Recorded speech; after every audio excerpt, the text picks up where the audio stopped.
जिन्हें कुरान मजीद की आयत ज़बानी याद है। सुष्मिता अच्छा। की ऐसी बहुत सी वीडियोस हैं जिनमें ये इस्लाम और मुसलमानों से क्या रिलेटेड बात है। अपनी हेलो हेलो फ्रेंड्स, फ्रेंड्स। सत श्री अकाल, आदाब, नमस्ते, welcome back to our channel Ilahi reaction. आज हम अपने चैनल पे लेकर आए हैं बहुत इंटरेस्टिंग वीडियो पे रिएक्शन, जिसमें हम रिएक्ट करने वाले हैं famous Indian people talk about Islam. तो इसका जो थंबनेल है उसके अंदर ध्रुव राठी और अंबानी जी की फोटो लगी हुई है। और मतलब मैं ध्रुव राठी की इतनी बड़ी फैन हूँ, मैंने उनकी इतनी सारी वीडियोस देखी हैं।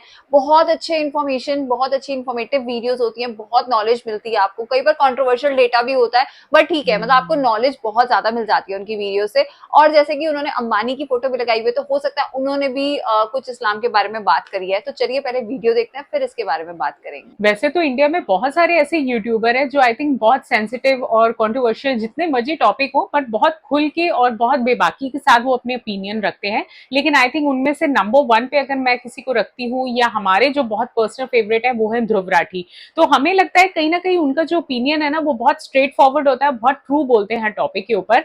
और बहुत सारे ऐसे सेलिब्रिटीज हैं जो बहुत अच्छी तरह जानते हैं कि किसी टॉपिक को, चाहे वो सेंसिटिव क्यों ना हो, पर किस तरीके से उस टॉपिक को हैंडल करना है। तो चलिए देखते हैं कि आज की इस वीडियो में क्या कुछ खास हमें जानने को मिलेगा। तो बिना किसी देरी के शुरू करते हैं आज की इस वीडियो को। दोस्तों, क्या आप जानते हैं कि ध्रुव राठी ने इंडियन गवर्नमेंट को एक्सपोज करके मुसलमानों को किस तरह डिफेंड किया था? और क्या आपको पता है कि मुकेश अंबानी ने अपनी बेटी की शादी पर ऐसा क्या किया जिसे देखकर दुनिया की अमीर तरीन मुसलमान भी शर्मिंदा हो गए? प्लस क्या आप जानते हैं कि बॉलीवुड की हीरोइंस को कुरान की आयत भी आती हैं? वेल, आज के इस वीडियो में मैं आपको मुसलमानों के हक में बोलने वाले इंडिया के सबसे फेमस लोगों के बारे में बताने जा रहा हूँ। तो शुरू करते हैं अपना काउंटडाउन। तपसी पन्नू। दोस्तों, तपसी बॉलीवुड की सबसे तापसी फेमस पन्नू। एक्ट्रेसेस में से एक है। अगर आपने शाहरुख खान की फिल्म डंकी देखी है तो हम्म। आप इस हीरोइन को जरूर जानते होंगे। इसके अलावा भी ये हीरोइन थप्पड़, बदला और नाम शबाना जैसी मूवीज में काम कर चुकी हैं। वैसे तो तपसी मजहब के एतबार से एक सिख फैमिली से ताल्लुक रखती हैं, लेकिन 2018 में एक इंटरव्यू के दौरान जब इनसे इस्लाम और मुसलमानों के मुतालिक सवाल किया गया तो इनके जवाब ने सारे मीडिया की बोलती बंद कर दी। एक एंकर ने इनसे सवाल किया कि इंडिया में जब भी कोई हादसा पेश आता है तो सब इस्लाम और मुसलमानों को ब्लेम करते हैं और कहते हैं कि मुसलमान पाकिस्तान चले जाएं। इस पर तपसी का कहना था कि मेरा मैनेजर, ड्राइवर और इवन घर में काम करने वाले लोग सारे के सारे मुसलमान हैं। मैं मुसलमानों के बीच बिल्कुल भी डिस्टर्ब फील नहीं करती। इनफैक्ट मेरी तो लाइफ ही इन्हीं मुसलमानों की वजह से चल रही है। इनका कहना था कि बड़े अफसोस की बात है कि एक मजहब को टारगेट किया जाता है और इस चीज को कोई डिफेंड भी नहीं करता। असल में इंडियन पॉलिटिशियंस लोगों के दिलों में मुसलमानों के खिलाफ ऐसी नफरत डालते हैं ताकि वोट बैंक हासिल कर सकें। इवन ध्रुव राठी जैसे फेमस यूट्यूबर ने भी जब मोदी सरकार के इस तरह की राज फाश करना स्टार्ट किए तो इन लोगों ने इसे मुसलमान और पाकिस्तानी एजेंट कहना शुरू कर दिया।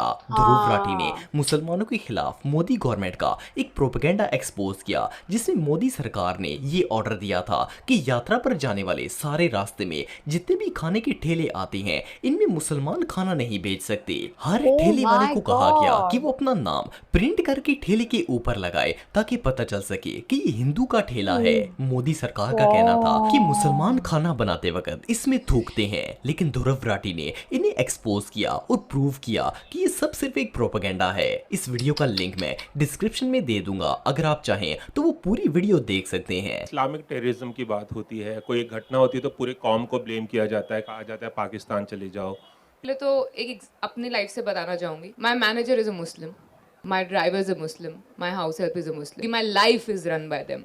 सो it was very disturbing to realise कि this is how a particular religion is targeted. Mukesh Ambani. दोस्तों, मुकेश अंबानी को कौन नहीं जानता? ये ना सिर्फ इंडिया के सबसे अमीर तरीन इंसान है, बल्कि रिसेंटली इन्होंने अपने बेटे की दुनिया की सबसे महंगी शादी करके वर्ल्ड रिकॉर्ड बना दिया है। इस शादी पर 5,000 करोड़ रुपए खर्च किए गए, लेकिन इस शादी के मौके पर मुकेश अंबानी ने एक ऐसा अमल किया जिसे देखकर शायद अरब की बादशाहों को भी शर्म आ जाएगी। फर्स्ट ऑफ ऑल तो शादी के दिन इंडिया के गरीब आवाम में बेहिसाब खाना तकसीम किया गया। इसके अलावा मुकेश अंबानी ने गरीब बच्चों को अपने हाथों से खाना दिया और सिर्फ इतना ही नहीं बल्कि इन्हें इज्जत के साथ इसी तरह ट्रीट किया गया जैसे वीआईपी गेस्ट्स को किया जाता है और ये सीन वाकई में प्राइसलेस था। एनीवेज ह्यूमैनिटी के अलावा कतर इकोनॉमिक फॉर्म में मुकेश अंबानी ने पूरे अरब को ये बात बताई कि मैं यमन में पैदा हुआ था। मेरे फादर हमेशा मुझसे यमन कहा में करते हुए थे हैं। कि तुम में अरबों का चीज़ तो खून हमें है भी नहीं क्योंकि मालूम उस थी। वक्त वो हाँ। यमन में ही रहा करते थे। बेसिकली इन्होंने मुस्लिम कंट्रीज के साथ अपनी मोहब्बत का इजहार किया और कहा कि वो तमाम मुसलमान ममालिक की बहुत ही इज्जत करते हैं। बहरहाल जो भी हो, इंडिया में इस बंदे का सिक्का चलता है। सुष्मिता सेन। दोस्तों अगर आपने बॉलीवुड की पुरानी फिल्म्स देखी हैं तो आप सुष्मिता सेन को जानते होंगे। अब ये ताली और आर्या जैसे टीवी शोज में भी काम कर रही हैं। वैसे तो सुष्मिता का ताल्लुक हिंदू फैमिली से है, लेकिन आप बिलीव नहीं करेंगे कि ये बॉलीवुड की वो वाहिद नॉन मुस्लिम एक्ट्रेस हैं जिन्हें कुरान मजीद की आयत जबानी याद है। सुष्मिता अच्छा। की ऐसी बहुत सी वीडियोस हैं जिनमें ये इस्लाम और मुसलमानों से क्या बात रिलेटेड है? अपनी मोहब्बत का इजहार करती हुई नजर आती हैं। लेकिन 2013 में रमजान के मौके पर जब ये मीडिया से गुफ्तगू कर रही थी तो तमाम मुसलमानों को रमजान की मुबारकबाद देने के बाद इन्होंने कहा कि मैं कुरान की सूरत असर पर बहुत ज्यादा यकीन रखती हूँ। इन्होंने बाकायदा बिस्मिल्लाह पढ़कर सूरे असर की तिलावत भी की और कुरान मजीद से अपनी मोहब्बत का इजहार किया। सिर्फ इतना ही नहीं बल्कि एक मौके पर जब इनसे मुसलमान औरतों के हिजाब के मुतालिक सवाल किया गया तो इनका कहना था कि हिजाब करना मुसलमान औरतों की चॉइस और इनका हक है और सब लोगों को चाहिए कि इनकी रिस्पेक्ट करें। यार मेरे ख्याल में तो सुष्मिता सेन जैसी एक्ट्रेस की सोच टिकटॉक की हजारों मुसलमान लड़कियों से बेहतर है। आप सबको तहे दिल से रमज़ान के इस मुबारक मंथ की बहुत बहुत शुभकामनाएं। मैं इस सूरे में बहुत बिलीव करती हूँ कि बिस्मिल्लाहिर्रहमानिर्रहीम वलअस्र इन्नल इंसान लफ़ी खुस्रिन इन्नल लज़ीना आमिनु व आमिनुस सालिहाति वतवासौ बिल हक़ वतवासौ बिस सब्र। बिस्मिल्लाहिर्रहमानिर्रहीम वलअस्र इन्नल इंसान लफ़ी खुस्रिन इन्नल लज़ीना आमिनु व आमिनुस सालिहाति सच वतवासौ में बिल हक़ वतवासौ बिस सब्र। अमिताभ वाओ, बच्चन। दोस्तों कोई अमिताभ याद बच्चन है। बॉलीवुड के शहंशाह हैं। इन्होंने अपने करियर में 226 से ज्यादा फिल्में रिलीज की हैं। लेकिन बच्चन साहब का कहना है कि इनकी लाइफ में एक वक्त ऐसा आ गया था जब ये शदीद डिप्रेशन में चले गए थे।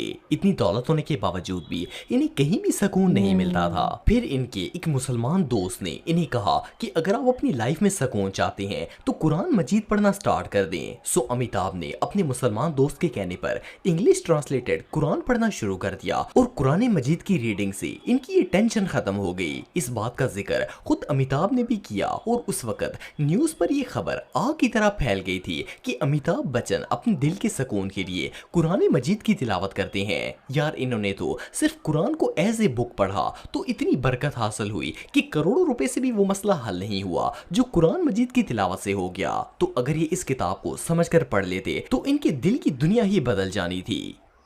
बॉलीवुड बिग बी अमिताभ बच्चन दिल के सुकून और अच्छाई की तलाश में कुरान पाक पढ़ने लगे। पूरी दुनिया के दिलों में घर करने वाले बॉलीवुड बिग बी अमिताभ बच्चन का दिल खुद बेचैन है। उन्हें सुकून दिल और हालात पुरअमन रखने के लिए किसी ने मशवरा दिया कि कुरान पाक पढ़े। इस हदायत पर अमल करते हुए जब अमिताभ बच्चन ने कुरान पाक का मुतालिया शुरू किया तो हैरत अंगेज तौर पर उन्हें करार आया। परेश रावल। दोस्तों परेश रावल बॉलीवुड के सबसे टैलेंटेड और अमेजिंग एक्टर्स में से एक हैं। हेरा फेरी और चुप चुप के मूवी में तो इन्होंने फनी एक्टिंग करके हिस्ट्री ही बना दी थी। पर इसके अलावा भी परेश रावल ने Hindi movie oh my God में बुद्ध प्रस्त मजहब को ऐसे एक्सपोज किया कि सारे इंडिया के पंडित अपना मुंह छुपाते पे रहे थे। खैर सिर्फ इतना ही नहीं बल्कि एक बार एक स्पीच के दौरान इन्होंने मुसलमानों को काफी अप्रिशिएट किया और कहा कि मुसलमान वो कौम है जो सिर्फ एक अल्लाह ताला से ही डरती है। इनका कहना था कि इंडियन गवर्नमेंट को चाहिए कि मुसलमानों को अपने साथ लेकर चले और माजी में भी हम सब ने मुसलमानों के साथ मिलकर काफी जंगें लड़ी हैं और इंडिया को महफूज किया है। इन्होंने ये भी कहा कि मुसलमान अपने नबी करीम सल्लल्लाहु अलैहि वसल्लम की नाराजगी से बहुत ही डरते हैं, बाकी मुसलमान दुनिया की किसी ताकत से नहीं डरते। इनकी ये स्पीच वाकई में सुनने लायक थी और अगर हिंदू भी इसे गौर से सुनेंगे तो इन्हें भी बात समझ में आ जाएगी। और मैं एक बात बता दूं, ये कौम सिर्फ अल्लाह से डरने वाली कौम है, किसी के बाप से नहीं डरती ये कौम। ये ये सिर्फ अपने नबी करीम से डरने वाली कौम है। आज की वीडियो देख के बहुत अच्छा लगा कि मतलब इतने बड़े बड़े लोग भी, जैसे तापसी पन्नू ने बात करी कि जो ड्राइवर हैं, मेरे जो हाउस हेल्प है, मेरे जो मैनेजर हैं वो सब मुस्लिम हैं, और उन्होंने कहा मेरी तो मतलब जैसे जिंदगी चल ही उन्हीं से रही है, तो हम क्यों ऐसे किसी एक कौम को टारगेट करते हैं। और बात बिल्कुल सही है कि हम क्यों किसी एक कौम को टारगेट करने लग जाते हैं, हमें सबकी रिस्पेक्ट करनी चाहिए। ऐसे ही अंबानी जी के उन्होंने दिखाया, फिर लास्ट में जो परेश रावत का दिखाया, मुझे वो देख के भी बहुत अच्छा लगा। उन्होंने बोला कि ये जो कौम है ये सिर्फ अल्लाह से डरती है, और ये बात बिल्कुल सच है। अब इतनी सारी वीडियोस वगैरह देखने के बाद हमें ये तो समझ में आ गया कि ये जो इस्लाम धर्म है इसके लोग सिर्फ और सिर्फ अल्लाह से डरते हैं और किसी से नहीं डरते। तो सच में आज की वीडियो बहुत अच्छी थी। आज की वीडियो में मुझे ना बहुत अच्छा लगा। आई थिंक बहुत पॉजिटिविटी अगर आपको अपनी लाइफ में चाहिए ना, तो आप इस तरीके की वीडियोस को फॉलो करते रहें, क्योंकि कहीं ना बहुत ज्यादा एग्रेशन का माहौल बन जाता है जब लोग एक दूसरे के धर्म के बारे में, मजहब के बारे में उल्टा सीधा बोलते हैं। तो आई थिंक हमें ऐसा कभी नहीं करना चाहिए। और आज की वीडियो देखकर मुझे बहुत खुशी हुई कि शुक्र है भगवान का कि इंडिया की जो सेलिब्रिटीज हैं वो इस तरीके से आगे खुलकर बोलते हैं, जो कि बोलना भी चाहिए। किसी भी मजहब के बारे में आप कभी भी नेगेटिव ना बोलिए, क्योंकि आपको मालूम नहीं है कि वो किस तरीके से इबादत करते हैं, उनका क्या तरीका है, तो आप होते कौन है किसी के बारे में ऐसा बोलने के लिए। तो आई थिंक आज की वीडियो मुझे बहुत पॉजिटिव नोट पर एंड होते हुए दिखी, और बहुत अच्छा लगा जिस तरीके से सारी सेलिब्रिटीज ने बात की। तो आज की वीडियो बहुत अच्छी। तो ठीक है गाइस, इसके साथ इस वीडियो को यहीं पर एंड करते हैं। होप करते हैं आपको भी पसंद आई होगी। वीडियो अच्छी लगी है तो वीडियो को लाइक करना, चैनल पे नए हो तो चैनल को सब्सक्राइब करना, कमेंट सेक्शन में जरूर बताना ये वीडियो कैसी लगी, और हम मिलेंगे एक नई वीडियो में। तब तक के लिए ओके बाय।